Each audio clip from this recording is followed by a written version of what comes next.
Hello, how are you? I hope you guys are doing great. I, Prabhav Sharma, welcomes you all. तो इस session में हम बात करने वाले हैं प्रॉपर्टीज ऑफ फ्लूइड के बारे में। बेसिकली आपका एक रिवीजन सेशन होने वाला है जिसमें जो अभी तक हमने कॉन्सेप्ट्स कवर कर लिए हैं उसको हम एक बार क्विकली रिवाइज करने वाले हैं। ये सेशन आपके एग्जामिनेशन के पॉइंट ऑफ व्यू से काफी इंपॉर्टेंट होंगे, क्योंकि जब आपके एग्जामिनेशन जैसे जैसे नियर आएंगे और आपको जो टॉपिक्स हैं उनको क्विकली रिवाइज करना होगा, तो इन सेशन की मदद से उन टॉपिक्स को या उन सब्जेक्ट्स को आप काफी जल्दी से रिकॉल कर सकते हैं, रिवाइज कर सकते हैं। तो इसी तरीके से हम कोशिश करेंगे कि हर टॉपिक जो जो हम कवर करते चले जा रहे हैं उनका हम एक रिवीजन सेशन भी बनाते चले जाएं, ताकि आपको चीजों को रिकॉल करने में, अपने कॉन्सेप्ट्स को ब्रश अप करने में काफी आसानी हो। तो यहाँ पे भी हम कोशिश करेंगे जो प्रॉपर्टीज ऑफ फ्लूइड है उसको काफी जल्दी से हम कवर कर लें। हम कोशिश करेंगे कि इसको हम 1.5 से 2 घंटे के अंदर पूरा खत्म कर लें, ताकि जो चीजें आपने कवर की थी वो जल्दी से आप रिकॉल कर पाओ और एग्जामिनेशन के टाइम पे भी जब आप इन सेशंस को देखो तो आपको काफी ज्यादा मदद मिले। तो चलिए शुरू करते हैं सेशन की। सबसे पहले जो सेशन था, तो सबसे पहले अगर प्रॉपर्टीज ऑफ फ्लूइड की मैं बात करूं तो शुरुआत हमने की थी इंट्रोडक्शन ऑफ एफएम से। तो एफएम आपके दो वर्ड से मिलकर बनता है, एक तो होता है आपका फ्लूइड और एक होता है आपका मैकेनिक्स। तो फ्लूइड यानी कि जिस भी चीज, any substance which has tendency to flow, ऐसा कोई भी सब्सटेंस जो फ्लो कर सकता है। फ्लो का मतलब क्या होता है कि कुछ सब्सटेंस की जो पोजीशन है विथ रिस्पेक्ट टू टाइम क्या हो रही है, चेंज हो रही है। जैसे जैसे टाइम इंक्रीज होता जा रहा है पोजीशन उसकी चेंज होती चली जा रही है, तो ऐसे सब्सटेंस को हम बोलते हैं कि वो फ्लो कर रहा है। मैकेनिक्स की हमने बात की थी। मैकेनिक्स का मतलब होता है study of forces and their effect on body. किसी भी बॉडी है, मान लीजिए बॉडी है, इसके ऊपर मैं कोई फोर्स को अगर अप्लाई करूं, उस फोर्स को मैं अगर स्टडी कर रहा हूं, इस फोर्स को अप्लाई करने के बाद उस फोर्स की वजह से जो बॉडी पे इफेक्ट आ रहे हैं, इसकी स्टडी को ही हम क्या बोलते हैं, मैकेनिक्स बोलते हैं। यहाँ पे एक चीज और इंपॉर्टेंट हमने समझी थी कि कोई भी आपका अगर मैटर है तो तीन तरीके के मैटर हो सकते हैं, या तो सॉलिड, या तो लिक्विड, या तो गैस। तो यहाँ पे जो लिक्विड और गैस है वही फ्लूइड की कैटेगरी के अंदर आते हैं। जो आपका सॉलिड होता है वो फ्लूइड की कैटेगरी के अंदर नहीं आता है। ऐसा क्यों? क्योंकि जब आप सॉलिड के ऊपर कोई भी फोर्स लगाते हैं तो विथ रिस्पेक्ट टू टाइम उसमें उसके जो पार्टिकल हैं उनमें चेंज नहीं आता है। जैसे मान लीजिए ये आपका सॉलिड है, इस पे मैंने फोर्स लगाई तो एक बार इसमें डिफॉर्मेशन होगा और वो डिफॉर्मेशन फिर वहीं पे रुक जाएगा। लेकिन अगर मान लीजिए ये लिक्विड है और इसके ऊपर मैं जब फोर्स लगाता हूं, आपने देखा होगा जब कंटेनर पानी से भरा हुआ होता है, आप उसको एक बार मारते हो तो कंटिन्यूअसली कंटेनर के अंदर का पानी फ्लो करते हुए आगे चला जाता है। यानी टाइम के साथ उसमें कंटिन्यूअस चेंज इन पोजीशन, जो उसके जो पार्टिकल हैं उनके अंदर चेंज ऑफ पोजीशन कंटिन्यूअसली होता चला जाता है। इसी तरीके से गैस में भी होता है। गैस, जैसे कोई कंटेनर के अंदर आपने गैस भरी और उसको आपने धक्का दिया आगे की तरफ, तो गैस कंटिन्यूअसली फ्लो करते हुए आगे चली जाएगी, वो रुकेगी नहीं। तो यानी कि उसमें क्या हो रहा है, फ्लो हो रहा है। तो आपका जो लिक्विड होता है और जो गैस होता है उसी में टेंडेंसी होती है फ्लो करने की, सॉलिड में फ्लो करने की टेंडेंसी नहीं होती। इसलिए आपके जो फ्लूइड होते हैं वो कौन होते हैं, सिर्फ और सिर्फ लिक्विड और गैस होते हैं। एक चीज यहां से हम और नोटिस कर सकते हैं कि जब मैं फ्लूइड के अंदर कोई भी शेयर स्ट्रेस अप्लाई करता हूं तो उसमें डिफॉर्मेशन काफी ज्यादा हो जाता है। तो यहां से एक कंक्लूजन हमने और निकाला था कि fluid has almost negligible resistance to shear stress. अगर मैं किसी भी फ्लूइड के ऊपर शेयर स्ट्रेस अप्लाई करूंगा तो उसमें बहुत ज्यादा डिफॉर्मेशन हो जाता है। थोड़े सा भी अगर मैं शेयर स्ट्रेस अप्लाई करता हूं तो बहुत ज्यादा डिफॉर्मेशन हो जाता है, और स्ट्रेस जो होगा इसमें वो डायरेक्टली प्रोपोर्शनल हो जाता है फ्लूइड में, किसके, चेंज ऑफ स्ट्रेन के। तो एक इंपॉर्टेंट क्वेश्चन यहां से हर बार बन जाता है एग्जामिनेशन में कि in fluid shear stress is directly proportional to blank. तो shear stress is directly proportional to change of strain. Directly proportional to strain नहीं बोल सकते, वो आगे हम खैर डिस्कस करेंगे। अभी इतना याद रखिए कि stress is directly proportional to change of strain. फिर हमने एक समरी बता दी थी कि फ्लूइड कोई भी एक ऐसी चीज है जिसमें कोई भी खुद का शेप नहीं होता। जिस भी कंटेनर के अंदर आप फ्लूइड को फिल करोगे उस कंटेनर का शेप आपका फ्लूइड ऑक्यूपाई कर लेता है। और फ्लूइड जो होता है वो अपने खुद के वेट के कारण फ्लो करने की प्रॉपर्टी होती है। और लास्ट में फ्लूइड ऐसा सब्सटेंस है जिसमें मास होता है। तो ये चार प्रॉपर्टीज हैं फ्लूइड की जो कि काफी ज्यादा इंपॉर्टेंट है। यहां से क्वेश्चन ऐसे बनता है कि फ्लूइड हैज, सबसे पहले पूछेगा आपको ए बी सी डी चार ऑप्शन दे देगा। Mass, fluid does not have any shape, it occupy shape of vessel, it can flow under its own weight. और आपसे पूछेगा इसमें से कौन सा ऑप्शन सही है, ए बी सी। तो इसमें से कोई भी परम्यूटेशन कॉम्बिनेशन लगाकर आपसे पूछ सकता है, कोई भी एक दो तीन स्टेटमेंट यूज करके और एक आध गलत स्टेटमेंट यूज करके आपसे यहाँ से क्वेश्चन बनाए जा सकते हैं। नेक्स्ट हमने बात की थी मैकेनिक्स के बारे में। तो मैकेनिक्स भी तीन तरीके की होती है। बेसिकली हमें बात करनी होती है फ्लूइड मैकेनिक्स के बारे में। तो फ्लूइड मैकेनिक्स एक ऐसी ब्रांच होती है जिसमें हम स्टडी करते हैं फोर्सेस और देयर इफेक्ट्स ऑन फ्लूइड। तो फ्लूइड के ऊपर जब हम फोर्सेस लगा रहे हैं उन फोर्सेस को लगाने की वजह से फ्लूइड में जो भी डिफेक्ट्स या जो भी चेंजेस आ रहे हैं उनकी स्टडी को ही हम क्या बोलते हैं, फ्लूइड मैकेनिक्स बोलते हैं। अब इसके अलावा इंजीनियरिंग मैकेनिक्स क्या होता है कि अगर आप सॉलिड बॉडी पे फोर्स लगा रहे हो और सॉलिड बॉडी पे कोई भी डिफॉर्मेशन को आप कंसीडर नहीं कर रहे हो, तो उसको हम बोलते हैं इंजीनियरिंग मैकेनिक्स। अगर डिफॉर्मेशंस को आप कंसीडर कर रहे हो, डिफॉर्मेशन यानी कि शेप और साइज में चेंजेस जो आ रहे हैं उनको अगर आप कंसीडर कर एनालाइज कर रहे हो तो उसको हम स्ट्रेंथ ऑफ मटेरियल बोलते हैं। खैर वो हमारे लिए इंपॉर्टेंट नहीं है, हमारे लिए इंपॉर्टेंट क्या है, फ्लूइड मैकेनिक्स। फ्लूइड मैकेनिक्स को हम फर्दर 3 पार्ट में कैटेगराइज करते हैं। पहला होता है आपका सबसे पहला होता है आपका फ्लूइड स्टैटिक्स, जिसमें हम फ्लूइड को रेस्ट कंडीशन में एनालाइज करते हैं। सेकंड होता है आपका फ्लूइड डायनेमिक्स, जिसमें हम फ्लूइड को मोशन कंडीशन में एनालाइज करते हैं और जिन फोर्सेस की वजह से वो मोशन कॉज हुआ है उसके बारे में भी हम बात करते हैं। लेट अस सपोज कि आपका फ्लूइड है, इसके ऊपर ये मैंने फोर्स को अप्लाई किया तो फ्लूइड मोशन में आ गया। तो ये जो मैंने फोर्स को अप्लाई किया था इसकी भी मैं स्टडी करूंगा और जो मेरा फ्लूइड मोशन में आया है इसकी भी मैं स्टडी करूंगा, यानी दोनों चीजों की मैं स्टडी करूंगा। तो उसको मैं बोलता हूं फ्लूइड डायनेमिक्स। सेकंड केस होता है कि मैंने इन फोर्स को अप्लाई किया, फ्लूइड मेरा मोशन में आ गया, तो ये जो फोर्स ने उस मोशन को कॉज किया था उसके बारे में मैं कोई भी बात नहीं करूंगा, ओनली मैं बात करूंगा फ्लूइड के मोशन के बारे में। तो उसको मैं बोलता हूं फ्लूइड काइनेमेटिक्स। और फ्लूइड अगर रेस्ट कंडीशन में इसके अंदर मैंने कोई चीज को इमर्स करा दिया, मैंने कोई पार्टिकल इसके अंदर डाल दिया, कोई एलिमेंट डाल दिया, उस एलिमेंट में जो फोर्सेस आती हैं या जो प्रेशर आता है उसको अगर मैं एनालाइज करता हूं तो उसको मैं फ्लूइड स्टैटिक्स बोलता हूं, जो कि हमारा नेक्स्ट चैप्टर था, जिसके बारे में हम अगले वाला जो हमारा रिवीजन सेशन होगा उसमें बात करेंगे। नेक्स्ट हमने बात की थी आपकी माइक्रोस्कोपिक एंड मैक्रोस्कोपिक अप्रोच के बारे में। ये भी एक काफी इंपॉर्टेंट फिनोमेना है। अक्सर हम क्या करते हैं, फ्लूइड मैकेनिक्स पढ़ते वक्त इस चीज को मिस कर देते हैं, इसलिए मैंने अलग से इसको कवर किया था आपके लिए। माइक्रोस्कोपिक अप्रोच और मैक्रोस्कोपिक अप्रोच। माइक्रो यानी आपको नाम से समझ में आता है बहुत छोटा, और मैक्रो यानी काफी बड़ा।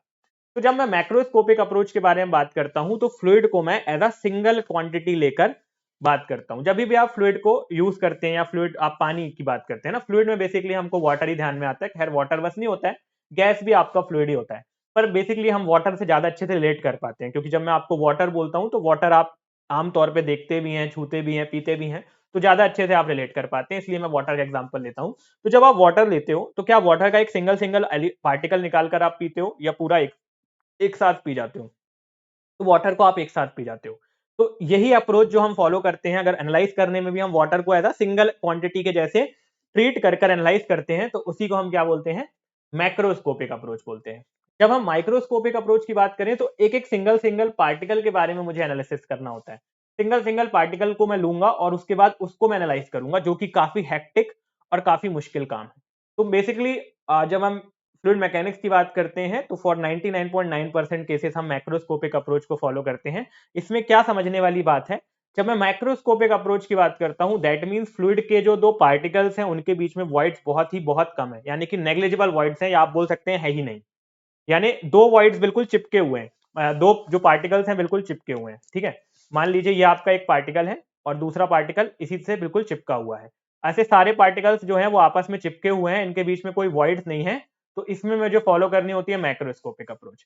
लेकिन अगर दो पार्टिकल्स के बीच में वॉइड्स अगर प्रेजेंट है तो मुझे अलग अलग पार्टिकल्स को एनालाइज करना होता है, और जिसको हम बोलते हैं माइक्रोस्कोपिक अप्रोच। अब हमें कैसे पता चलेगा कि पार्टिकल्स के बीच में गैप है या पार्टिकल्स के बीच में गैप नहीं है? तो ये मुझे पता लगाने में मदद करता है मेरा नुटसन नंबर। नुटसन जो एक वैज्ञानिक थे, उन्होंने ये अप्रोच हमें दी थी, इसलिए इसको नुटसन नंबर बोलते हैं, क्योंकि नुटसन के द्वारा दिया गया था, ठीक है। तो पहले हम बात करते हैं मैक्रोस्कोपिक अप्रोच के बारे में। मैक्रोस्कोपिक अप्रोच में हम ये मान के चलते हैं कि फ्लूइड के अंदर कंटिन्यूअस डिस्ट्रीब्यूशन ऑफ मास है।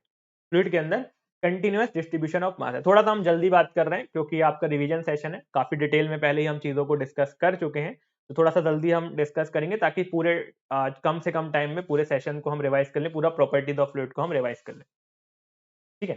तो जो आपका मैक्रोस्कोपिक अप्रोच होता है उसमें हम ये मान के चलते हैं कि फ्लूइड जो है वो कंटिन्यूअस डिस्ट्रीब्यूशन ऑफ मास है। कंटिन्यूअस डिस्ट्रीब्यूशन ऑफ मास का मतलब ये है कि फ्लूइड के जो दो पार्टिकल्स हैं उनके बीच में कोई भी वॉइड्स प्रेजेंट नहीं है, ठीक है। तो कंटिन्यूअस डिस्ट्रीब्यूशन ऑफ मास है, उनके बीच में कोई भी पार्टिकल प्रेजेंट नहीं है, तो इसी को मैं क्या बोलता हूं, फ्लूइड एज अ कंटिन्यूम। तो काफी बार जब आप फ्लूइड की बात करते हो तो आपको सुनने को मिलता है fluid as a continuum, fluid as a continuum. तो फ्लूइड एज अ कंटिन्यूम क्या है कि जब आप ये मानकर चल रहे हो कि फ्लूइड के जो दो पार्टिकल्स हैं उनके बीच में कोई भी वॉइड्स प्रेजेंट नहीं है, यानी फ्लूइड क्या है, कंटिन्यूअस डिस्ट्रीब्यूशन ऑफ मास है, जो मास है वो कंटिन्यूअसली डिस्ट्रीब्यूटेड है फ्लूइड में, तो then that is known as fluid as a continuum. और इसी में आपको फॉलो करनी होती है मैक्रोस्कोपिक अप्रोच, यानी बड़े लेवल पे, एक ब्रॉडर लेवल पे हम फ्लूइड को देखते हैं। अगर फ्लूइड के मॉलिक्यूल्स के बीच में वॉइड्स प्रेजेंट होती है तो हम माइक्रोस्कोपिक अप्रोच को फॉलो करते हैं। तो जैसे कि मैंने आपको बताया, ये पता लगाने के लिए हमको मदद करते हैं नुट्सन नंबर। नुट्सन नंबर क्या होता है? आपका आपका जो मीन फ्री पाथ होता है डिवाइडेड बाय कैरेक्टरिस्टिक्स लेंथ। तो मीन फ्री पाथ क्या होता है?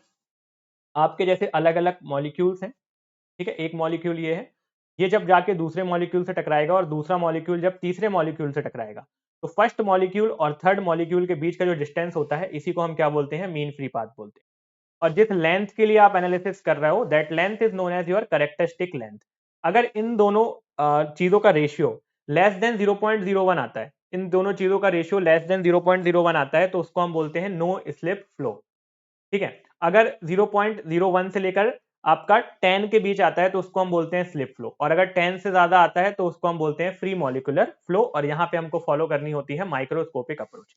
तो जो आपका नुट्सन नंबर है वो हमें बताएगा कि कब आपको मैक्रोस्कोपिक अप्रोच फॉलो करनी होती है और कब आपको माइक्रोस्कोपिक अप्रोच फॉलो करनी पड़ती है। नुट्सन नंबर क्या होता है? आपका characteristic length divided mean free path divided by characteristic length. ठीक है। मीन फ्री पाथ को हम डिनोट करते हैं किससे? लैम्डा से, और कैरेक्टरिस्टिक लेंथ को हम डिवाइड करते हैं एल से। तो यही आपका होता है। अगर इसकी वैल्यू 0.01 से कम आ रही है तो then that condition is known as your no slip flow. No slip flow का मतलब क्या होता है कि जब आपका जो, जैसे मान लीजिए आपका पार्टिकल है और ये बाउंड्री है, तो पार्टिकल जब बाउंड्री के साथ कांटेक्ट में आएगा तो जो वेलोसिटी होगी पार्टिकल की वो जीरो हो जाएगी, तो उसको हम बोलते हैं नो स्लिप फ्लो। लेकिन अगर पार्टिकल की वेलोसिटी जीरो ना हो, ठीक है, तो उसको हम बोलते हैं स्लिप फ्लो। और पार्टिकल अपना अपनी स्पीड से वापस बना हुआ है, कोई इसकी स्पीड में डिफरेंस ही नहीं आ रहा है, तो उसको हम बोलते हैं फ्री मॉलिकुलर फ्लो। तो ये आप सिर्फ 3 पॉइंट्स यहां से याद रखिएगा। के की वैल्यू लेस देन 0.1 है तो उसको हम कंटिन्यूअस डिस्ट्रीब्यूशन ऑफ मास बोलेंगे, यानी फ्लूइड एज अ कंटिन्यूम। क्या बोलेंगे उसको हम? Fluid as a continuum. अगर के की वैल्यू 0.01 से लेकर 10 के बीच है तो उसको हम स्लिप फ्लो बोलते हैं, जहां पे आपके जो फ्लूइड के पार्टिकल्स की वेलोसिटी जीरो नहीं होती है।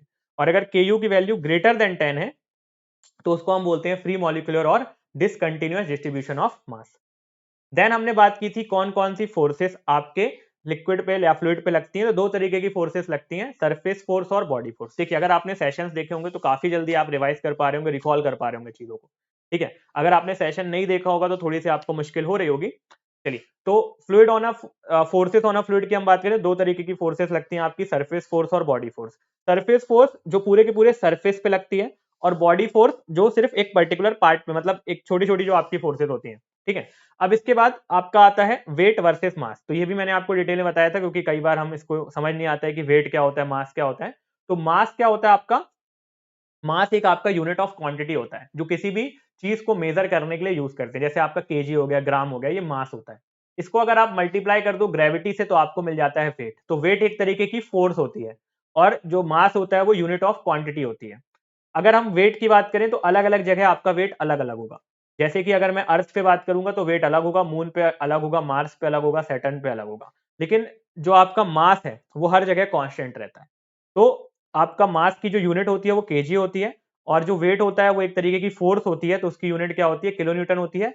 मास इंटू ग्रेविटी आपका क्या होता है? वेट होता है। ठीक।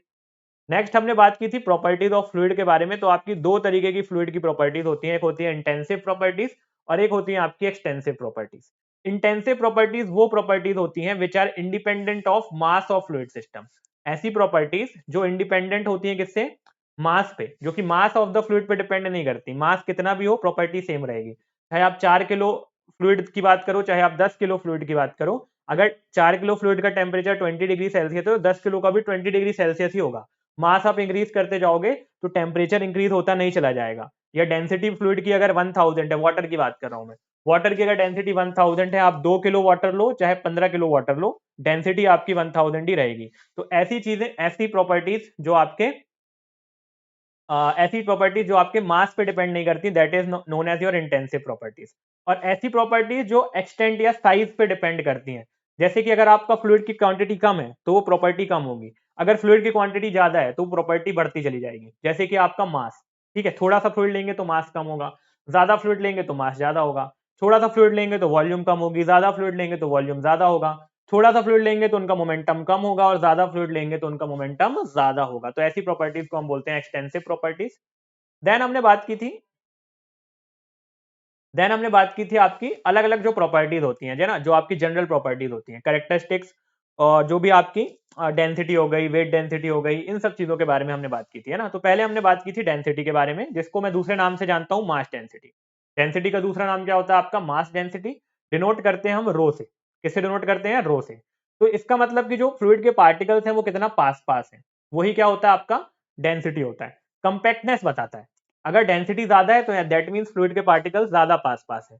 डेंसिटी कम है तो फ्लूइड के पार्टिकल्स यानी कि दूर है। तो इसका फॉर्मूला क्या होता है? Mass upon volume. तो किसी पर्टिकुलर वॉल्यूम में कितना मास प्रेजेंट है, किसी भी पर्टिकुलर वॉल्यूम है, जैसे मान लीजिए ये आपका वॉल्यूम है, तो इसके अंदर कितने मास ऑफ फ्लूइड प्रेजेंट है ना। इस वॉल्यूम में जितना ज्यादा फ्लूइड प्रेजेंट होगा, जितना ज्यादा मास प्रेजेंट होगा, डेंसिटी उतनी ज्यादा होगी। तो कॉम्पैक्टनेस को बताता है। मास को इंक्रीज करेंगे तो डेंसिटी भी आपकी इंक्रीज होती जाएगी। अब जैसे कि इसकी यूनिट क्या होगी? Mass upon volume. तो मास की यूनिट होती है केजी और वॉल्यूम की यूनिट होती है मीटर क्यूब। तो ऐसा यूनिट होती है इसकी केजी पर मीटर क्यूब। टीजीएस यूनिट होती है इसकी ग्राम पर सेंटीमीटर क्यूब। ठीक। कुछ इंपॉर्टेंट पॉइंट हमने डिस्कस किए थे। डेंसिटी ऑफ वाटर हमेशा हम 4 डिग्री सेल्सियस पर मेजर करते हैं, क्योंकि density of water 4 degree Celsius पे मैक्सिमम होती है। अगर आप 4 डिग्री सेल्सियस से टेम्परेचर को इंक्रीज करोगे या डिक्रीज करोगे तो डेंसिटी कम हो जाएगी। क्यों होता है ऐसा? Due to hydrogen bonding. यही आपका क्या होता है? Anomalous behaviour of water. Specific volume जो होती है वो 4 डिग्री सेल्सियस पे मैक्सिमम होती है। अगर आप इससे कम या ज्यादा करोगे तो स्पेसिफिक वॉल्यूम कम होती जाएगी और डेंसिटी आपकी सॉरी उल्टा बोल दिया मैंने। स्पेसिफिक वॉल्यूम 4 डिग्री पे मिनिमम होती है और स्पेसिफिक वॉल्यूम और डेंसिटी इनवर्सली प्रोपोर्शनल होते हैं। तो अगर आप टेम्परेचर को कम या ज्यादा करोगे तो स्पेसिफिक वॉल्यूम आपकी बढ़ेगी, डेंसिटी डिक्रीज हो जाएगी। ठीक। नेक्स्ट हमने बात की थी आपकी जो डेंसिटी होती है ना। डेंसिटी आपकी एयर की होती है 1.24 kg पर मीटर क्यूब और आपके वाटर की डेंसिटी होती है 1000 kg पर मीटर क्यूब। जो एयर की डेंसिटी होती है वो हम स्टैंडर्ड टेम्परेचर और प्रेशर पे मेजर करते हैं, that is your 20 degree Celsius. Relation of density with temperature की बात करें तो इसको मैंने आपको एग्जांपल दिया था आइस से। टेम्परेचर आप इंक्रीज करते हो, आइस पिघल जाती है, दैट मीन डेंसिटी कम हो जाती है। टेम्परेचर आप डिक्रीज करते हो, वाटर जो है वो आइस में कन्वर्ट हो जाता है, दैट मीन डेंसिटी इंक्रीज हो जाती है। तो टेम्परेचर और डेंसिटी का रिलेशनशिप कैसा है? इनवर्सली प्रोपोर्शनल है। फिर density increases with increase in pressure. अगर मान लीजिए आपने एक कंटेनर लिया है, कंटेनर के अंदर गैस भर दिया है, दोनों तरफ से आपने प्रेशर लगाना शुरू किया तो गैस की डेंसिटी इंक्रीज हो जाएगी। या आपने एक कंटेनर के अंदर वाटर को फिल कर रखा है, दोनों तरफ से आपने प्रेशर लगाना शुरू कर दिया तो डेंसिटी क्या होती चली जाएगी? इंक्रीज होती चली जाएगी। डायमेंशन क्या होती है डेंसिटी की? केजी पर मीटर क्यूब। केजी यानी मास m1, मीटर क्यूब यानी L3 और टी आपका 0। ठीक। नेक्स्ट हमने बात की थी इसके बाद हमने बात की थी सेकंड हमारी जो प्रॉपर्टी होती है that is your weight density. Weight density कुछ नहीं है, मास को हमने मल्टीप्लाई कर दिया ग्रेविटी से और डिवाइड कर दिया वॉल्यूम से। यानी कि आपने क्या किया? डेंसिटी को अगर आप मल्टीप्लाई कर देते हो ग्रेविटी से तो आपको मिल जाती है वेट डेंसिटी। ठीक है, जिसको हम बोलते हैं यूनिट वेट, जो कि होता है आपका mg अपॉन वी, या इसको आप बोल सकते हो डेंसिटी इंटू ग्रेविटी।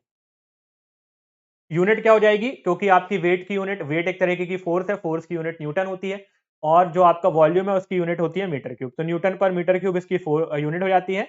इसकी डायमेंशन क्या हो जाएगी आपकी? न्यूटन। न्यूटन क्या होता है आपका? Mass into acceleration.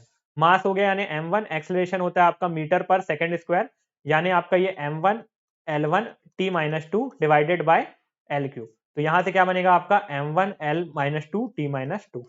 कोई भी चीज याद करने की बिल्कुल भी जरूरत नहीं है ना। ये डायमेंशन इतने सारे हैं कि पूरे तो आप कभी भी याद नहीं कर पाओगे। फॉर्मूला याद रखो और इसको निकाल लो आप खुद से, है ना। तो बड़ा आसानी से आप इसको रिकॉल कर लोगे, क्योंकि अगर आप रटने की कोशिश करोगे, अगर एक आध चीज इधर उधर आपकी हो गई तो आंसर गलत हो जाएगा। उससे अच्छा आप सीधे इसको सॉल्व करो। ठीक। अगर मैं बात करूं वेट डेंसिटी ऑफ वाटर, तो डेंसिटी ऑफ वाटर आपकी कितनी होती है? हाँ, एक चीज यहाँ पे और याद रखिएगा, वेट डेंसिटी को हम स्पेसिफिक वेट भी बोलते हैं और इसी को मैं यूनिट वेट भी बोलता हूँ। इसी को क्या बोलते हैं हम? यूनिट वेट भी बोलते हैं। तो ये लिख लीजिएगा, नोट्स अपडेट कर लीजिएगा थोड़े से, यहाँ पे लिख लीजिएगा यूनिट वेट।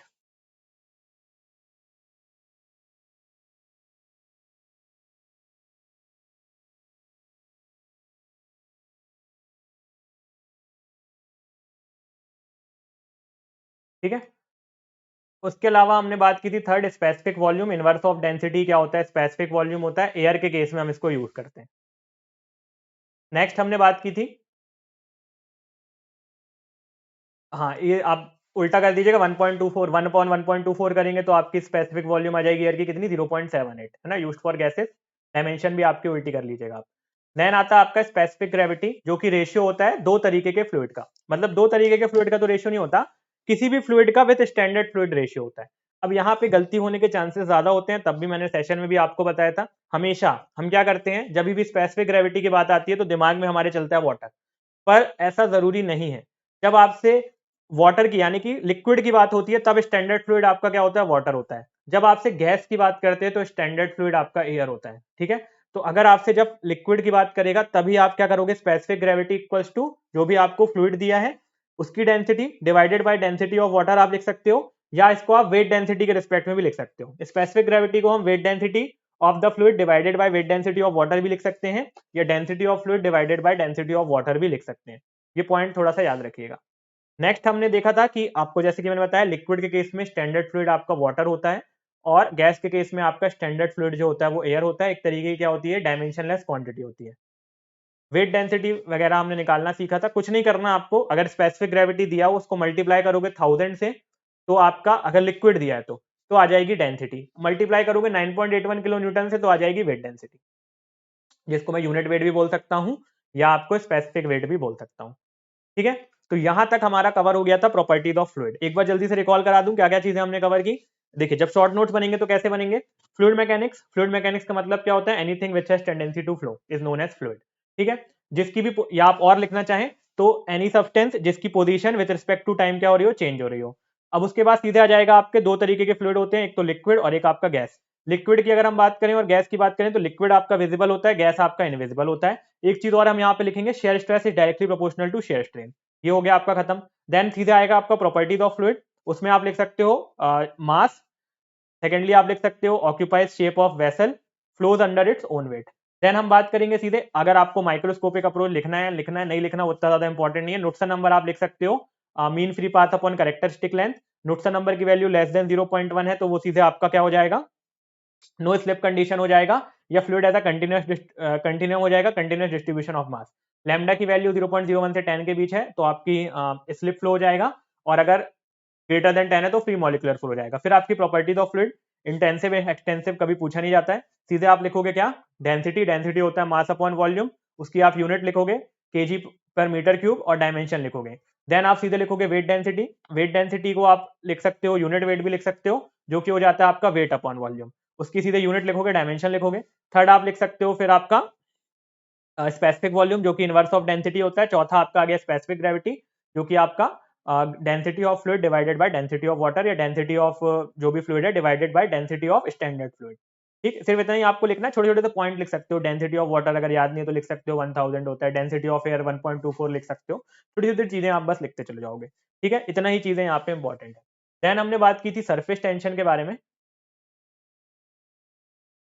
ठीक है, सरफेस टेंशन को सिर्फ आप नाम से पहले याद रखने की कोशिश करिए, ठीक है। बाकी सारी चीजें ठीक है, टेंसाइल फोर्स होती है, एरिया मिनिमम करने की कोशिश करती है, वो सारी चीजें अपनी जगह हैं। सबसे पहले सरफेस और टेंशन, तो सरफेस पे जो टेंसाइल फोर्स आ रही है that is known as your surface tension, ठीक, पहली डेफिनेशन। सेकेंडली सरफेस टेंशन क्या होता है कि दो तरीके के फ्लूइड है, एक तो आपका एयर हर जगह प्रेजेंट है, तो अगर अगर आपकी अभी मैं बात करूं, आप जहां पे बैठे भी हैं दैट मीन्स आप फ्लोट कर रहे हो। किस पे फ्लोट कर रहे हो, एयर पे फ्लोट कर रहे हो, या एयर के अंदर आप डूबे हुए हो, या सबमर्ज हो या फ्लोट कर रहे हो, दो कंडीशन बन सकती है ना। तो अभी यानी कि आपके ऊपर फ्लूइड है और वो कौन सा, एयर।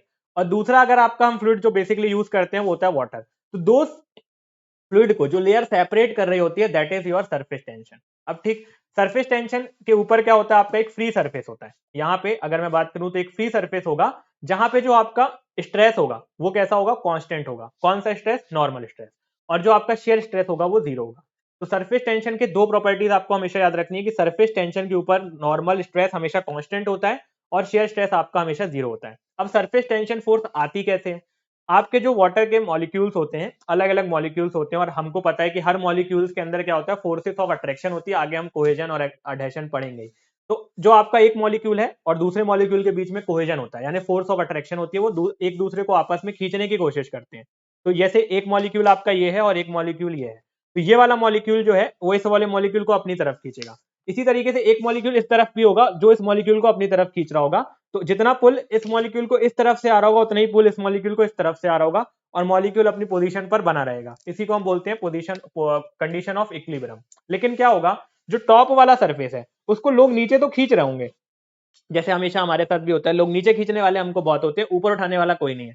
तो यहाँ पे भी इसको ऊपर उठाने वाला कोई नहीं है। तो ये जो ऊपर वाली मेम्ब्रेन है, देखिएगा मेरा हाथ देखिएगा, ऊपर वाली मेम्ब्रेन इस तरीके से नीचे चली जाएगी, है ना, यहाँ पे क्योंकि नीचे खींच रहा है, तो इसमें क्या आ जाएगा, एक टेंसाइल फोर्स क्रिएट हो जाएगा, है ना। इसी को हम क्या बोलते हैं, सरफेस टेंशन बोलते हैं, ठीक। तो free surface of a liquid behaves like stretch membrane and it tries to minimise its area. तो ये सरफेस टेंशन की वजह से यहाँ पे जो एरिया है, क्योंकि यहाँ पे क्या हो रहे होंगे, जो मॉलिक्यूल्स हो रहे होंगे, यहाँ पे जो मॉलिक्यूल्स हो रहे होंगे इसको खींच रहे होंगे, तो जिसकी वजह से एरिया को वो मिनिमाइज करने की कोशिश कर रहे होंगे, खींचने की वजह से एरिया को मिनिमाइज करने की कोशिश कर रहे होंगे एकदम मैक्सिमम पॉसिबल एक्सटेंट तक, ठीक है। और इसी फोर्स को हम क्या बोलते हैं, सरफेस टेंशन बोलते हैं। सरफेस टेंशन क्या हो गया आपका, फोर्स अपॉन लेंथ। तो यहाँ पे याद क्या रखने वाली चीज है, देखिए इतना डीप में तो आपसे एग्जामिनेशन में नहीं पूछता है ना, इतना आपसे नहीं एनालाइज करवाएगा कि सरफेस टेंशन होता क्या है। आपसे पूछेगा सरफेस टेंशन का फॉर्मूला।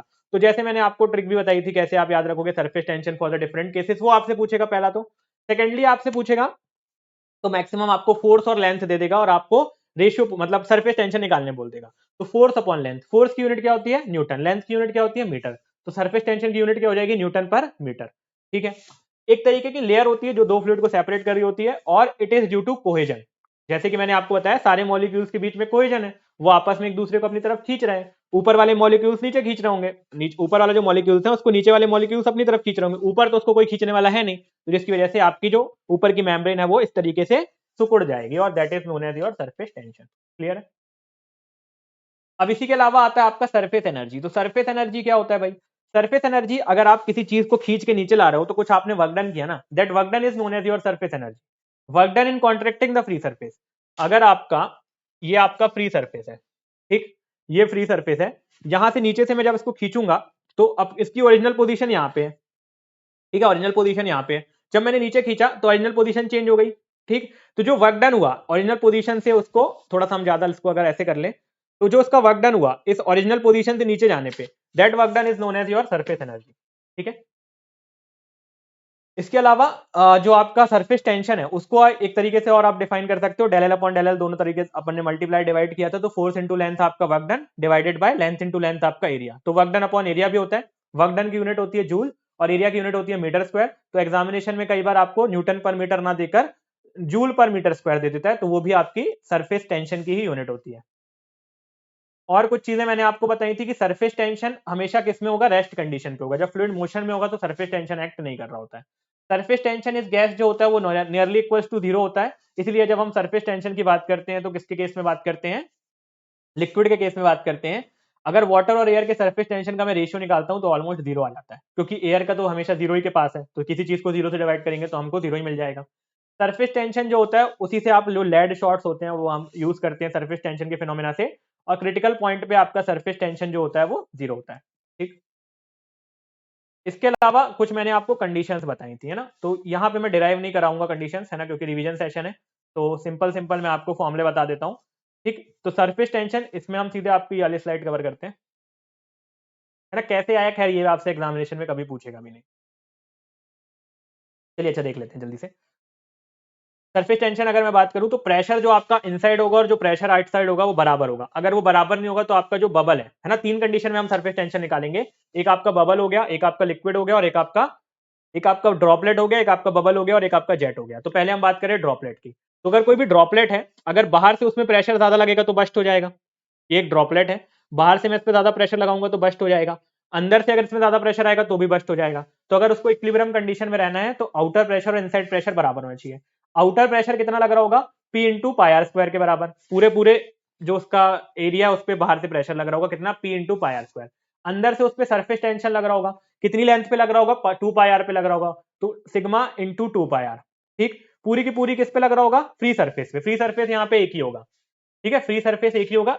जहां बेसिकली फ्री सरफेस समझना है तो आपका एयर वाला जो पार्ट हो गया, जहां पे एयर प्रेजेंट है, ठीक है, जहां पे आपका एयर प्रेजेंट है वही आपका फ्री सरफेस है। तो लिक्विड के अंदर तो एयर प्रेजेंट है नहीं, उसके अंदर तो फ्लूइड वाटर प्रेजेंट है, बाहर एयर प्रेजेंट है, तो फ्री सरफेस आपका वन हो गया, इसलिए मल्टीप्लाई हमने यहाँ से वन से किया, ठीक। और इसको जब आप सॉल्व करेंगे तो आपको P इक्वल्स टू आ जाता है 4 सिग्मा अपॉन डी। इसी तरीके से बबल में भी होता है, बबल में आपके फ्री सरफेस दो होते हैं, एक तो अंदर एयर प्रेजेंट होती है और एक बाहर प्रेजेंट होती है। तो फ्री सरफेस दो है, इसलिए मल्टीप्लाई करते हैं हम 2 से, तो यहाँ पे आपका जो आंसर आता है वो 8 सिग्मा अपॉन डी आ जाता है।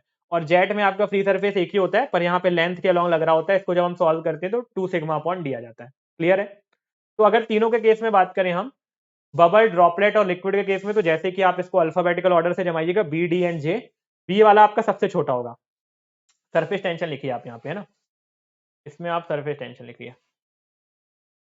तो सिग्मा इक्वल्स टू क्या हो जाएगा, P D upon 8, P D upon 4, P D upon 2। तो पी डी अपॉन 8 यानी कि 1/8 कितना होता है, 0.125। तो ये कितना हो जाएगा, 0.125 पी डी। ये कितना हो जाएगा, P D upon 4, 0.25 P D. और ये 2 अगर करूंगा तो कितना हो जाएगा, 0.5 पी डी। ठीक है, तो सबसे छोटा क्या है आपका, 0.125। तो पहला आपका आएगा 0.125, फिर क्या आएगा आपका 0.25, फिर क्या आएगा आपका 0.5। तो ये आपका बबल के लिए हो जाएगा, ये आपका लिक्विड ड्रॉपलेट के लिए हो जाएगा, ये आपका लिक्विड। क्या तो पीडी अपॉन 8 से भी याद रख सकते हो, PD upon 8, PD upon 4, PD upon 2। Next हमने बात की थी कोहेजन और एडेशन के बारे में। ठीक है, नेक्स्ट हमने बात की थी एडेशन और कोहेजन के बारे में। तो एडेशन का मतलब क्या होता है, जब आपका force of attraction between the same molecule, ये आपके मान लीजिए ये आपके मॉलिक्यूल्स हैं अलग अलग, है ना, तो इनके बीच में जो सेम मॉलिक्यूल्स के बीच में पूरा का पूरा एलिमेंट एक ही है, पूरा का पूरा एलिमेंट एक ही है, तो इसका जो ये जो एलिमेंट है इसके अलग अलग मॉलिक्यूल्स के बीच में जो फोर्स ऑफ अट्रैक्शन होता है, यानी आपस में जो खिंचाव होता है जिससे वो मिलना चाह रहे हो, आपस में चिपकना चाह रहे हो, तो उसको हम कोहेजन बोलते हैं। ठीक है, और जब आपका अलग अलग मॉलिक्यूल्स यानी एक इसके मॉलिक्यूल और ये दूसरा मॉलिक्यूल, इसके बीच में ये आपस में चिपक जाए, ये ऐसे आपस में चिपक जाए, तो इसको हम एडेशन बोलते हैं। ये अलग मॉलिक्यूल है, अलग एलिमेंट है, ठीक है, ये अलग तरीके का क्यूब है, ये अलग तरीके का क्यूब है, ये आपस में चिपक जाए और इनके बीच में प्यार अगर ज्यादा हो तो उसको हम बोलते हैं एडेशन। अगर आपका एडेशन ज्यादा होता है, एडेशन अभी हम बात करें एडेशन है, adhesion is the force of attraction between two separate surfaces. तो दो सरफेस के बीच में अगर प्यार ज्यादा हो तो उसको हम एडेशन बोलते हैं। अगर आपका एडेशन ज्यादा होता है ना, तो हमेशा लिक्विड क्या कर देगा, वेट कर देगा सरफेस को। मान लीजिए ये मेरा लिक्विड ये है, क्या बोलते हैं, तो जब भी आपका एडेशन ज्यादा होगा तो लिक्विड क्या करेगा, अगर मान लीजिए ये कोई लिक्विड है और इस सरफेस के ऊपर आता है तो इस सरफेस को लिक्विड वेट कर देगा। एडेशन मतलब कि लिक्विड और इस सरफेस के बीच में प्यार ज्यादा है तो इससे चिपक जाएगा, तो इसकी जगह से जो सरफेस होगा उसको वो वेट कर देगा। तो व्हेन एडेशन इज मोर, अगर एडेशन ज्यादा होगा तो लिक्विड क्या करेगा, वेट कर देगा, सरफेस को वेट कर देगा। इसी तरीके से दूसरा होता है आपका कोहेजन, यानी कि अगर मॉलिक्यूल, जैसे कि मैंने आपको बताया, सेम पार्टिकल्स के जो मॉलिक्यूल है उनके बीच में प्यार ज्यादा है और दूध इससे इसका प्यार नहीं है ना, इसके आपस में इसमें मॉलिक्यूल्स में प्यार ज्यादा है, इसके साथ इसका प्यार नहीं है, तो जब ये इसके ऊपर आएगा तो ये आपस में चिपकेंगे नहीं, ये अलग अलग ही रहेंगे। तो ऐसे केस में अगर मान लीजिए मैं इसके ऊपर लिक्विड डालता हूं, अब इनके मॉलिक्यूल्स में आपस में ही प्यार इतना है कि बाहर वाला जो लिक्विड है उनसे उनको मतलब नहीं है, तो लिक्विड जो होगा इसके साथ घुलेगा मिलेगा नहीं, दैट मीन्स लिक्विड आपके सरफेस को वेट नहीं करेगा। तो जब अब एडहेसिव फोर्सेस ज्यादा होती हैं कोहेसिव फोर्सेस से, तो लिक्विड क्या करता है, सरफेस को वेट कर देता है। लेकिन जब कोहेसिव फोर्सेस ज्यादा होती हैं एडहेसिव फोर्सेस से, तो लिक्विड जो होता है वो सरफेस को वेट नहीं करता है। तो adhesive forces greater than cohesive forces, liquid will wet the solid boundary. Example हो गया आपका वाटर और ग्लास। जब आप ग्लास के अंदर पानी को डालते हैं तो पानी क्या करता है कि ग्लास के सरफेस को वेट कर देता है। लेकिन अगर आपकी कोहेसिव फोर्सेस ज्यादा है एडहेसिव फोर्सेस से, तो liquid will not wet the solid boundary. तो लिक्विड जो है वो सॉलिड बाउंड्री को वेट नहीं करेगा। एग्जांपल हो जाएगा आपका मरकरी एंड ग्लास। मरकरी, आपने देखा होगा थर्मोमीटर, थर्मोमीटर जब हम कहीं पे लगाते हैं टेम्परेचर नापने के लिए, तो थर्मोमीटर के अंदर का जो मरकरी होता है वो ऊपर नीचे होता है। क्या आपने कभी देखा कि वो लिक्विड जो है, मरकरी जो है, वो आपके ग्लास के साथ चिपक गया हो? ऐसा नहीं होता, वो बिल्कुल स्मूथली ऊपर नीचे जाता है पर सरफेस के साथ चिपकता नहीं है, क्योंकि उसमें एडहेसिव फोर्सेस ज्यादा होती हैं, उसमें कोहेसिव फोर्सेस ज्यादा होती हैं एडहेसिव फोर्सेस से, यानी मॉलिक्यूल्स जो होते हैं मरकरी के वो आपस में ज्यादा चिपके होते हैं आपके दूसरे सरफेसेस से, यानी कि ग्लास के अपेक्षा। देन आता है हमारा, अगर आपको लिक्विड को वेट करना है ना, लिक्विड अगर वेट होगा तो आपका जो थीटा होगा, जब लिक्विड वेट करेगा सरफेस को, तो थीटा की वैल्यू आपकी कितनी होती है, लेस देन 90 डिग्री होती है। जैसे ये देखिए, जब आपका कोई सरफेस है, लेट अस सपोज कि ये सरफेस है, सरफेस के ऊपर हमने वाटर को डाला, ठीक, अगर इनके बीच में अडेशन अच्छा होगा, अडेशन अच्छा होगा तो ये ऐसे चिपक जाएगा, जो वाटर का मॉलिक्यूल होगा वो इस तरीके से कन्वर्ट हो जाएगा और इस पे चिपक जाएगा। तो ऐसी कंडीशन में क्या होगा, आपका लिक्विड जो है उसने वेट कर दिया सरफेस को, तो यहाँ पे आप थीटा देखेंगे, अगर यहाँ से मैं थीटा निकालूंगा तो वो 90 डिग्री से कम ही होगा, है ना। सेकंड केस होता है मेरा नॉन वेटिंग के लिए। तो अगर मान लीजिए यही वाला केस है, ये वाले केस में क्या हो रहा है कि आपका जो सरफेस के साथ आपका लिक्विड कांटेक्ट में तो आया पर वो चिपका नहीं उससे, तो यहाँ पे जब मैं थीटा निकालूंगा तो वो 90 डिग्री से ज्यादा आएगा। तो जब आपका वेट होता है लिक्विड तो थीटा की वैल्यू 90 डिग्री से कम होती है। जब आपका लिक्विड वेट नहीं होता है।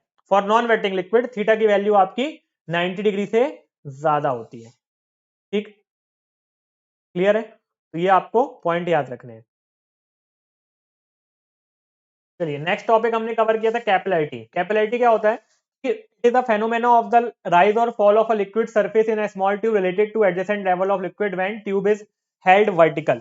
मान लीजिए मेरा फ्लूइड का कंटेनर है, इसके अंदर मैंने क्या किया, अपने ट्यूब को इंसर्ट किया। तो जो अगर ये फ्लूइड, ये जो फ्लूइड होगा या तो ट्यूब के ऊपर आ जाएगा, यहाँ ट्यूब पे भर जाएगा, या ऐसा होगा कि यहाँ पे जो मेरा ट्यूब है उसके अंदर फ्लूइड जो है उसका लेवल कम हो जाए, क्योंकि मेरा जो ट्यूब होगा, जो मेरा ट्यूब होगा वो ऊपर से भी हॉलो और नीचे से भी हॉलो, मतलब ऊपर से भी कटा होगा नीचे से भी कटा होगा, ओपन होगा। जब मैं लिक्विड के अंदर उसको इमर्स करूंगा, इस तरीके से मैंने लिक्विड के अंदर इमर्स किया, तो या तो लिक्विड इसके ऊपर आ जाएगा, भर जाएगा, या लिक्विड इसके अंदर भरेगा पर नीचे लेवल तक भरेगा। तो अगर लिक्विड ऊपर आ जाए, लिक्विड ऊपर आ जाए तो इसको हम बोलते हैं कैपिलरी राइज। ठीक है, ट्यूब के ऊपर आ जाए लिक्विड तो उसको हम बोलते हैं कैपिलरी राइज, और अगर आपके अपने लेवल से नीचे चला जाए तो उसको हम बोलते हैं कैपिलरी फॉल। जैसे जैसे आप डायामीटर ऑफ ट्यूब इंक्रीज करते जाओगे, ये कैपिलरी राइज या कैपिलरी फॉल कम होता जाएगा। जैसे जैसे आप डाया ऑफ ट्यूब कम करते जाओगे, ये कैपिलरी राइज जो है वो इंक्रीज हो जाएगा। क्या फॉर्मुला होता है कैपिलरी राइज या कैपिलरी फॉल का? सिंपल सा फॉर्मुला होता है आपका 4 sigma cos theta upon rho G D. ये फॉर्मुला याद रखना है, कैपिलरी राइज हो चाहे कैपिलरी फॉल हो, फॉर्मुला सेम रहेगा, 4 sigma cos theta upon rho G D. Important क्या है कि एच जो है वो इनवर्सली प्रोपोर्शनल टू डी है। अगर आप डायामीटर ऑफ द ट्यूब को इंक्रीज करोगे तो हाइट ऑफ कैपिलरी राइज हो वो भी कम होगा। कैपिलरी राइज क्या होता है आपका? ये जो कैपिलरी राइज हुआ है, अगर आप डाया को इंक्रीज करते जाओगे तो ये भी नीचे आता जाएगा, चाहे अगर आपका फॉल हुआ है तो अगर आप डाया को इंक्रीज करोगे तो ये भी नीचे आता जाएगा, है ना, वैल्यू कम होती जाएगी इनकी। क्लियर है? तो ये आपका कैपिलरी फॉल राइज दोनों के लिए वैल्यू क्या होती है? सेम होती है। थीटा की वैल्यू याद रखेंगे आप, वाटर के लिए कितनी होती है? थीटा के लिए थीटा की वैल्यू वाटर के लिए 0 डिग्री होती है, मरकरी के लिए 128 डिग्री होती है। क्लियर? एक होता है आपका एनुलर कैपिलैरिटी। एनुलर कैपिलैरिटी में क्या कर रहे हैं कि आपने जो ट्यूब इंसर्ट किया था ना, उसके ऊपर आपने एक और पतला सा खीला जैसा या कोई भी सिलेंड्रिकल ऑब्जेक्ट और इंसर्ट कर दिया, तो उसको हम बोलते हैं एनुलर कैपिलैरिटी। उसमें फॉर्मुला होता है आपका 2 sigma cos theta upon rho g R2 minus R1।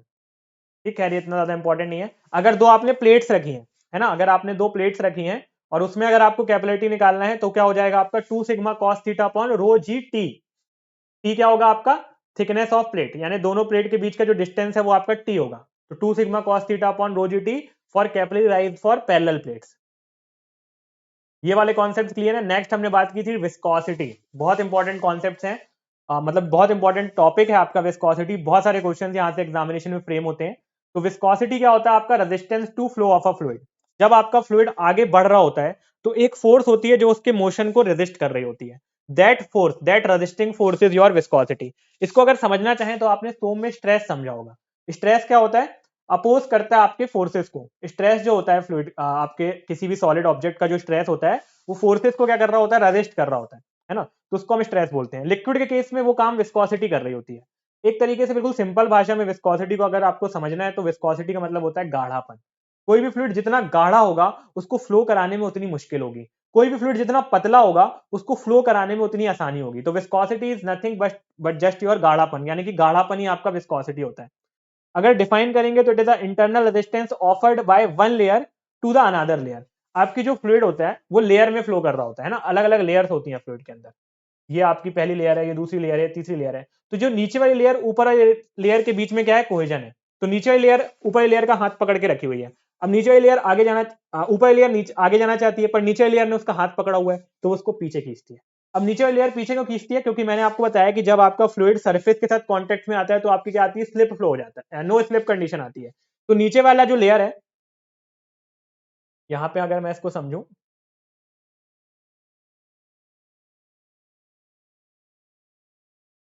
ये आपका बाउंड्री है, ठीक है, इसके ऊपर आपका फ्लूइड फ्लो कर रहा है। तो यहां पे जब फ्लूइड आएगा तो यहां पे फ्लूइड की जो वेलोसिटी है वो जीरो हो जाएगी, क्योंकि ये लेयर के बीच में और आपका जो फ्लूइड है उसके बीच में एडहेशन होगा, तो यहां पे वेलोसिटी जीरो हो जाएगी। अब ये वाली लेयर और ये वाली लेयर अलग अलग लेयर है, ये U1 है, ये U2 है, ये U3 है, ये U4 है। तो इस लेयर और इस लेयर के बीच में क्या होगा? कोहेजन होगा, क्योंकि सेम मॉलिक्यूल है, उनके बीच में प्यार तो होगा, सेम मॉलिक्यूल के बीच में प्यार तो होगा। तो ये वाली लेयर जो इस वाली लेयर का भी हाथ पकड़ के रखी होगी। तो थोड़ा सा इसको पीछे खींचने की कोशिश करेगी, ठीक है। इसी तरीके से यह लेयर जो है इस वाली लेयर को पीछे खींचने की कोशिश करेगी, यह लेयर इस लेयर को पीछे खींचने की कोशिश करेगी, और आपस में सारी लेयर एक दूसरे को क्या करेंगी, पीछे खींचने की कोशिश करेंगी। तो उसी को हम क्या बोलते हैं, आपकी विस्कोसिटी बोलते हैं, विस्कस फोर्स बोलते हैं। इसीलिए आपका जो वेलोसिटी प्रोफाइल बनता है वो भी इस तरीके का बनता है, ठीक है। खैर बहुत डिटेल में नहीं जाएंगे। तो क्या हो गया आपका resistance to flow of a fluid, internal resistance offered by one layer, एक लेयर के द्वारा दूसरी लेयर पे जो इंटरनल रेजिस्टेंस ऑफर किया जा रहा है that is known as way of viscosity. Resistance of fluid to deformation, जो आपका फ्लूइड है उसका जो डिफॉर्मेशन के खिलाफ रेजिस्टेंस है उसको भी हम क्या बोलेंगे, विस्कोसिटी बोलेंगे। In a flow of a fluid when fluid element move with different velocities, each element will feel some resistance due to fluid friction within the element. तो आपके जो फ्लूइड की अलग अलग लेयर है वो अलग अलग वेलोसिटी से मूव करती हैं, और हर लेयर एक दूसरे को पीछे खींचने की कोशिश करती है, जिसकी वजह से एक विस्कस फोर्स, की वजह से आपको एक विस्कस फोर्स देखने को मिलती है, ठीक है? हमेशा ये opposite to the flow of motion रहेगा। जैसे अगर आपका फ्लो इस डायरेक्शन में हो रहा है तो विस्कोसिटी हमेशा अपोजिट डायरेक्शन पर लगेगी, ठीक है। रीजन फॉर विस्कोसिटी, जैसे कि मैंने आपको बताया, दो रीजन होते हैं इसके। पहला तो होता है आपका कोहेसिव फोर्सेस, और दूसरा अगर गैस की बात करें तो उसमें होता है आपका इंटरमॉलिक्यूलर मोमेंटम ट्रांसफर। जब आपस में मॉलिक्यूल टकराते हैं तो उनका जो मोमेंटम होता है उसमें क्या आता है, थोड़ा सा डिस्टर्बेंस आता है। मान लीजिए दो लोग आ रहे हैं बहुत तेजी से, और जब वो आपस में टकराएंगे तो उनकी स्पीड में कमी आएगी ना, तो यही रेजिस्टेंस आता है, फ्रिक्शन आएगा। एक एक आदमी ये आ रहा है और एक आदमी है, ये जब आपस में बहुत तेजी से एक दूसरे के खिलाफ आए और टकरा गए, टकराने की वजह से क्या हुआ, इनके बीच में फ्रिक्शन जनरेट हुआ और रेजिस्टेंस आ गया इनके मोशन में। और यही रेजिस्टेंस इन मोशन क्या होता है, विस्कोसिटी होता है in the case of gas, but not in the case of liquid, ठीक है। Cohesive forces between the molecules are very less in case of gas. तो गैस के केस में कोहेजन का वजह से नहीं होती विस्कोसिटी, लिक्विड के केस में कोहेजन की वजह से होती है विस्कोसिटी, ठीक है। तो ये आपकी दोनों लेयर है, आपस में आगे जाने की कोशिश करेंगी, लेकिन जो विस्कोसिटी है वो पीछे खींचेगा। यही मैंने आपको वेलोसिटी प्रोफाइल भी बताया था। वेलोसिटी प्रोफाइल क्या होता है, आपका जो फ्लूइड है वो आगे जाने की कोशिश कर रहा है, पर ये जो नीचे वाला फ्लूइड है सबसे पास है जो आपके इस लेयर के, तो इनके बीच में क्या है, कोहेजन ज्यादा, इनके बीच में एडहेशन ज्यादा है ना, इनके बीच में क्या है, एडहेशन ज्यादा है। और वांडरवॉल फोर्सेस ऑफ अट्रैक्शन भी है। इस सरफेस, ये आपका मान लीजिए सरफेस 1 है और ये फ्लूइड आपका 2 है, तो 1 और 2 के बीच में कोहेजन एडहेशन है। एक सरफेस आपका लिक्विड का है और दूसरा आपका कोई भी दूसरा सरफेस है, तो इनके बीच में अगर अट्रैक्शन है तो उसको हम एडेशन बोलते हैं। तो इनके बीच में एडेशन होने की वजह से यहाँ पे जो वेलोसिटी होगी वो जीरो हो जाएगी। अब ये जो आपका फर्स्ट वाली लेयर है और जो सेकंड वाली लेयर है, इनके बीच में तो कोहेजन है, तो ये वाली लेयर इस वाली लेयर को रोकने की कोशिश करेगी, ये लेयर इस वाली लेयर को, तो ऐसे करते करते ऊपर जाते जाते आपका जो फ्लो की वेलोसिटी है वो इंक्रीज होती जाएगी, और इसी तरीके से आपका वेलोसिटी प्रोफाइल बनेगा, ठीक है। तो ये जब हमने इसका बेसिकली थोड़ा सा डिफरेंट होता है किससे, आपके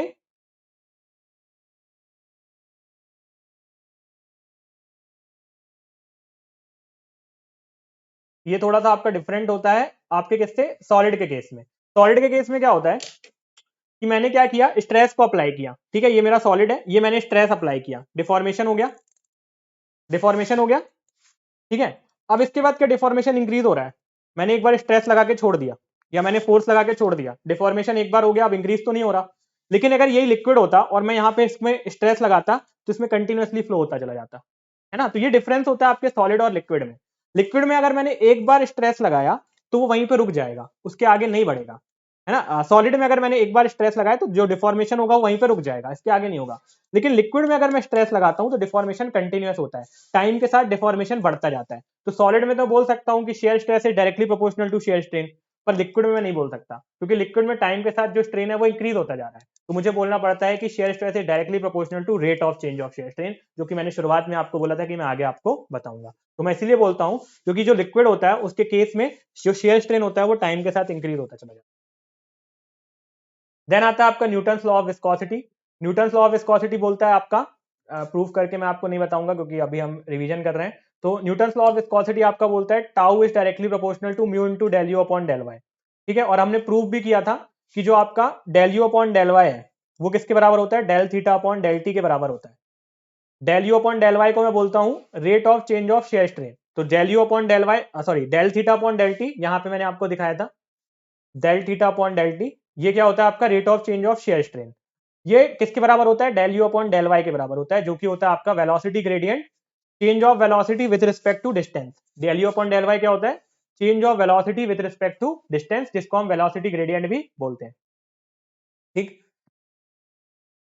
तो यहां से आप ये इंपॉर्टेंट फॉर्मूला याद रखेंगे, म्यू आपकी विस्कोसिटी होती है, डायरेक्टली प्रोपोर्शनल का जब हम साइन हटाते हैं तो ये हमको विस्कोसिटी मिलती है, जो कि आपकी डायनेमिक विस्कोसिटी होती है, del theta upon del t del u upon del y के बराबर होती है। तो हम tau equals to mu into del u upon del y भी बोल सकते हैं, या tau equals to mu into del theta upon del t भी बोल सकते हैं, दोनों फॉर्मुले सही होंगे।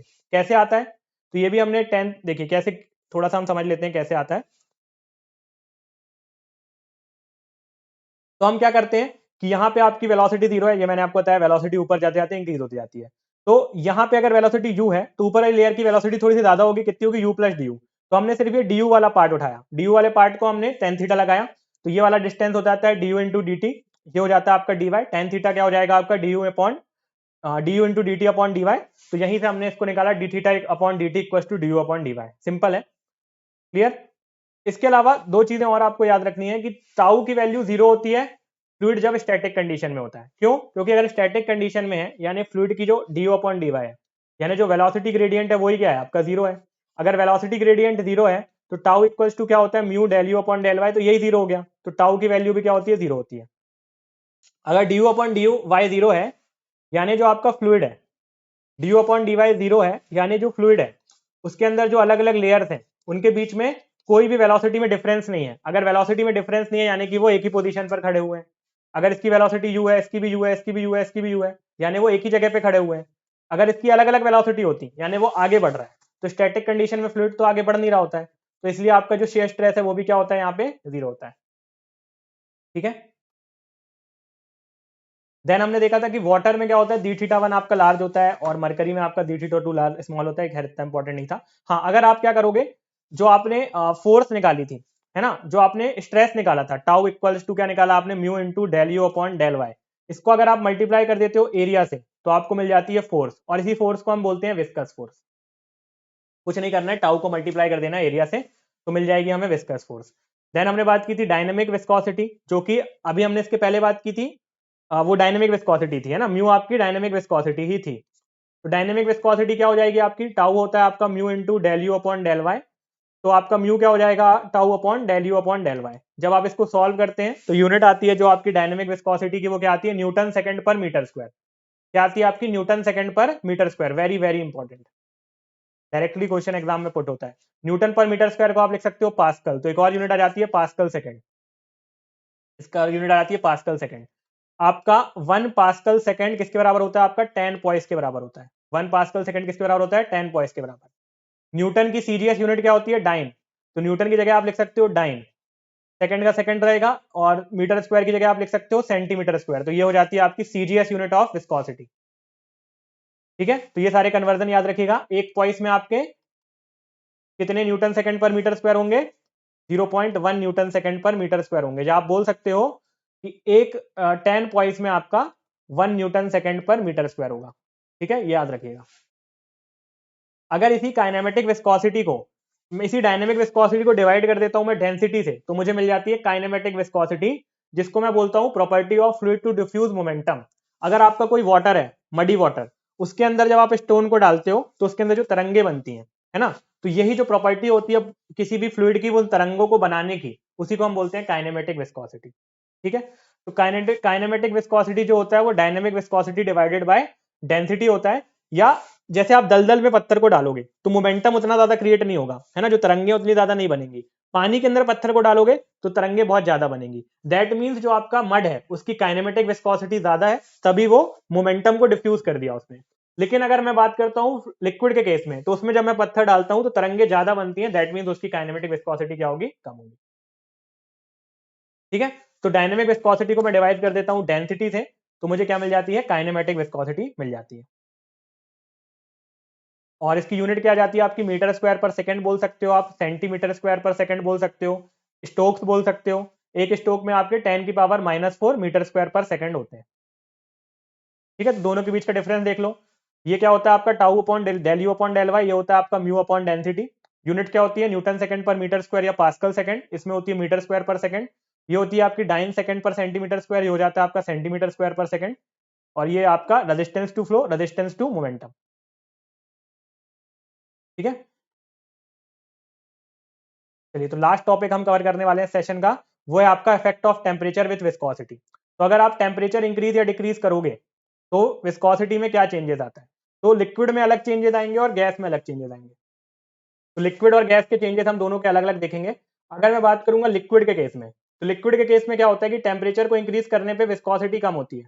लिक्विड के केस में क्या होता है, टेम्परेचर को इंक्रीज करने में विस्कोसिटी कम होती है। और गैस के केस में उल्टा होता है, टेम्परेचर को डिक्रीज करते हैं तो विस्कोसिटी डिक्रीज होती है, टेम्परेचर को इंक्रीज करते हैं तो विस्कोसिटी इंक्रीज होती है। ठीक, उसके अलावा आपसे पूछा जाता है कि टेम्परेचर के साथ कैसा रिलेशनशिप होता है, तो mu equals to 1/μ0 plus alpha t plus beta t का स्क्वायर आपका रिलेशनशिप होता है। यहां पे अगर मैं बात करूं तो यहां पे डायरेक्ट रिलेशनशिप होता है, mu equals to μ0 plus alpha t plus beta square. Mu naught आपका डायनेमिक विस्कोसिटी होती है 0 डिग्री सेल्सियस पे, खैर ये इतना ज्यादा इंपॉर्टेंट नहीं है। टाउ जो टी जो होता है यहाँ पे डायरेक्टली प्रोपोर्शनल होता है, और टी जो यहाँ पे होता है वो इनवर्सली प्रोपोर्शनल होता है। ये पॉइंट बस आपको यहाँ पे याद रखना है। अगर आप फर्दर इंक्रीज करते हो, मतलब आप मान नहीं रहे हो, आप बहुत जिद्दी हो गए हो और आप लगातार क्या कर रहे हो, टेम्परेचर को इंक्रीज करते चले जा रहे हो, तो शुरुआत में क्या होगा, विस्कोसिटी कम होगी। लिक्विड के केस में विस्कोसिटी कम होगी और गैस के केस में विस्कोसिटी इंक्रीज होगी। तो यहाँ पे लिक्विड के केस में देखिए विस्कोसिटी क्या हो रही है, कम हो रही है। ठीक है, विस्कोसिटी कम हो रही है, पर आप मान नहीं रहे हो, आपने और टेम्परेचर इंक्रीज किया तो एक पॉइंट ऐसा आएगा विस्कोसिटी फिर क्या होती जाएगी, बढ़ती जाएगी। और गैस में उल्टा होता है, विस्कोसिटी कम होती जाएगी। तो ऐसा क्यों होता है, ऐसा क्यों होता है? तो सबसे पहले अगर मैं बात करता हूं लिक्विड के केस में, तो लिक्विड के केस में जब विस्कोसिटी इंक्रीज करते हैं हम, सॉरी टेम्परेचर इंक्रीज करते हैं, तो मॉलिक्यूल के बीच में जो आपकी बॉयंसी फोर्सेस होती हैं वो अलग होती जाती हैं। मॉलिक्यूल के आपस में जो कोहेजन होता है वो गर्म होने की वजह से आपस में वो दूर जाना चाहते हैं। इसको आप ऐसे समझ सकते हैं कि अगर आप एक कमरे में 10 लोग बैठे हुए हैं, मैं टेम्परेचर इंक्रीज करता जाऊंगा तो जितने भी लोग हैं वो एक दूसरे से दूर होते जाएंगे, क्योंकि एक दूसरे में वो क्या होगी, बहुत गर्मी होगी, तो आपस में एक दूसरे के पास वो नहीं रह पाएंगे। ऐसे लिक्विड के केस में होता है, मॉलिक्यूल्स के बीच में जब मैं टेम्परेचर इंक्रीज करता हूं तो उनके बीच का जो कोहेजन है वो कम होता जाता है। पर एक पॉइंट ऐसा आता है कि वो इतने दूर दूर हो जाते हैं आपस में कि वो वाला मॉलिक्यूल जो दूर होके यहाँ पे आया था और ये वाला मॉलिक्यूल दूर होके भी उसके फिर पास पहुंच जाता है। तो जब फर्दर इंक्रीज करते हैं तो वापस में एक दूसरे के पास आने लगते हैं, विस्कोसिटी इंक्रीज हो जाती है। गैस में उल्टा होता है, गैस में जब हम टेम्परेचर इंक्रीज करते हैं तो वैसे ही पार्टिकल बहुत दूर दूर होते हैं तो वो और तेजी से भागने लगते हैं। जब मैं टेम्परेचर इंक्रीज करता हूं तो गैस के पार्टिकल और तेजी से भागने लगते हैं। जब वो इतनी तेजी से भागते हैं तो एक दूसरे टकराते हैं, और जब एक दूसरे टकराते हैं तो विस्कोसिटी उनकी क्या हो जाती है, इंक्रीज होती जाती है। पर मैं फर्दर टेम्परेचर इंक्रीज करते जाता हूं तो फिर वो दूर चले जाते हैं। ठीक है, तो सिंपल है, गैस के केस में डायरेक्टली प्रोपोर्शनल है और लिक्विड के केस में इनवर्सली प्रोपोर्शनल है। ये पॉइंट याद रख के आप आंसर मत दीजिएगा, है ना, क्योंकि गलत हो जाएगा आंसर। यही वाले दोनों पॉइंट आपको याद रखना है, यही वाले दोनों पॉइंट पूछे जाते हैं। फर्दर आप इंक्रीज से आपसे नहीं पूछा जाता है ना, ये वाला पॉइंट आपसे पूछा नहीं जाता क्या एग्जाम। ठीक, तो ये सारी चीजें हमने इस सेशन में कवर करेंगे। नेक्स्ट सेशन में हम रियोलॉजी ऑफ द फ्लूइड के बारे में बात करेंगे और आगे की जो चीजें हैं उनके बारे में बात करेंगे। इस सेशन के लिए इतने ही रखते हैं। और एक बार जल्दी से मैं रिवाइज करा दूं कॉन्सेप्ट्स क्या क्या हमने कवर किए। तो हमने स्पेसिफिक ग्रेविटी तक रिवाइज कर लिया था। स्पेसिफिक ग्रेविटी के बाद अगर मैं रिवाइज करता हूं तो उसके बाद मैंने बात की सरफेस टेंशन के बारे में। दो ही चीजें याद रखना है आपको सरफेस टेंशन में, यूनिट होती है न्यूटन पर मीटर, और इसकी जो फॉर्मूला होता है वो होता है फोर्स अपॉन लेंथ या वर्क डन अपॉन एरिया या मीटर स्क्वायर पर sorry joule upon metre square. और क्या होती है, एक तरीके की टेंशन की वजह से होती है और कोहेजन की वजह से होती है, बस इतना ही याद रखोगे आप। ठीक, देन हमने बात की किसके बारे में, हमने बात की फिर आपकी सरफेस टेंशन अलग अलग केसेस में। तो वो मैंने आपको ट्रिक बताई थी कैसे याद रखना है आपको सरफेस टेंशन अलग अलग केसेस में। ठीक है, 4 sigma upon D, 8 sigma upon D और 2 सिग्मा अपॉन डी वाला। देन हमने बात की आपके एच की वैल्यू, तो एच की वैल्यू क्या होती है, कैपिलरी राइज है कैपिलरी वॉल, जो होता है आपका 4 sigma cos theta upon rho G D. फिर हमने बात की थी आपकी एडहेशन और कोहेजन के बारे में, है ना, वेटिंग ऑफ लिक्विड और नॉन वेटिंग ऑफ लिक्विड। उसमें आप थीटा याद रखिएगा, थीटा की वैल्यू अगर वेट करोगे आप, लिक्विड वेट होगा तो थीटा की वैल्यू लेस देन 90 होगी, लिक्विड अगर वेट नहीं होगा तो थीटा की वैल्यू ग्रेटर देन 90 होगी। ठीक है, फिर हमने बात की किसके बारे में, प्लेट के बारे में, तो 2 sigma cos theta upon rho G T के बराबर होता है ना। इनके एग्जांपल याद रखिएगा, लिक्विड और ग्लास। थीटा की वैल्यू चाहो तो याद रख सकते हो, 0 डिग्री होती है वाटर में, मरकरी के लिए 128 डिग्री होती है, यूज होता है आपके क्वेश्चंस में। और फिर हमने देखा किसके बारे में, विस्कोसिटी, बहुत इंपॉर्टेंट फिनोमेना है। बेसिकली आपसे विस्कोसिटी पूछता है, tau equals to mu del u upon del y, तो म्यू क्या हो जाएगा, tau upon del u upon del y. इसकी यूनिट्स बहुत इंपॉर्टेंट है, सारी यूनिट्स याद रखना है। जो टेबल बनाई ना, ये टेबल बिल्कुल आप रट लो, अगर आप ये टेबल रट लेते हो तो यहां से मैक्सिमम क्वेश्चन बना ले जाओगे। ठीक है, ये टेबल आपके लिए बहुत इंपॉर्टेंट है, ये टेबल बिल्कुल रट लीजिए, काफी आसानी होगी आपको चीजों को रिवाइज करने में। क्या होते हैं ये टेबल, ये आप याद रखिएगा। देन अफेक्ट विद टेम्परेचर, तो लिक्विड के केस में इनवर्स होता है टेम्परेचर के साथ रिलेशनशिप, और आपका जो गैस होता है उसमें डायरेक्ट होता है टेम्परेचर के साथ रिलेशनशिप। विस्कोसिटी ऑफ एयर जो होती है वो 55 टाइम्स ज्यादा होती है विस्कोसिटी ऑफ वाटर के, और फिर 55 टाइम्स कम होती है ना, एयर आपकी कम विस्कस है, वाटर ज्यादा विस्कस है। और अगर विस्कोसिटी ऑफ वाटर की बात करें हम तो 20 डिग्री होती है 20 डिग्री सेल्सियस पे होती है 10 की पावर -3 पास्कल पर सेकंड। ठीक, चलिए इसके बाद हम मिलते हैं नेक्स्ट सेशन में। उम्मीद करता हूँ ये जो हमने रिवीजन सेशन था पसंद आया होगा। कोई भी क्वेरी या कोई भी डाउट है तो you can always reach out to me and